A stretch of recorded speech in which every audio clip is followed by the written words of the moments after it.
अस्सलामुअलैकुम नाजरीन, आप देख रहे हैं स्फेयर न्यूज़। 12 बजे की हेडलाइंस में खुशामदीद। हेडलाइंस का आगाज़ किया जाता है। 2 बार वज़ीर-ए-आज़म का ओहदा संभालने वाली बेनज़ीर भुट्टो की आज 13वीं बरसी मनाई जा रही है। इसमें मरियम नवाज़ और पार्टी के दीगर रहनुमा शिरकत करेंगे। इस तकरीब के अंदर बहुत से रहनुमा खिताब भी करेंगे।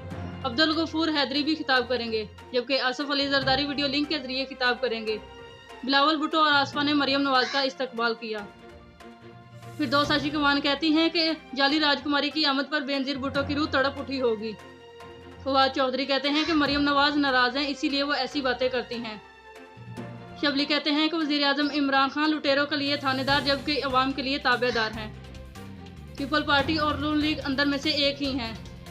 भुट्टो ख़ानदान के सबसे बड़े मुखालफिन आज उनके घर में बैठे हैं और उनकी तकरीब में शामिल हैं। महकमा मौसमियात के मुताबिक आज बहुत से इलाकों में बर्फ़बारी और बारिश के इम्कानात। शुमाली बलोचिस्तान के अंदर बर्फ़बारी का सिलसिला जारी, शहरी हैरान और खुश हुए। कराची के अंदर भी ठंडी हवाओं ने डेरे डाल लिए, जबकि मौसम और ठंडा रहने का इम्कान हो गया। कोरोना वायरस के मुल्क के अंदर बहुत से नए केसेस रिपोर्ट हो चुके हैं। एबटाबाद के अंदर कोरोना वायरस की शरह 25 तक पहुंच गई। डोंकी किंग भी नए साल को मुबारकबाद कहने के लिए पुरजोश।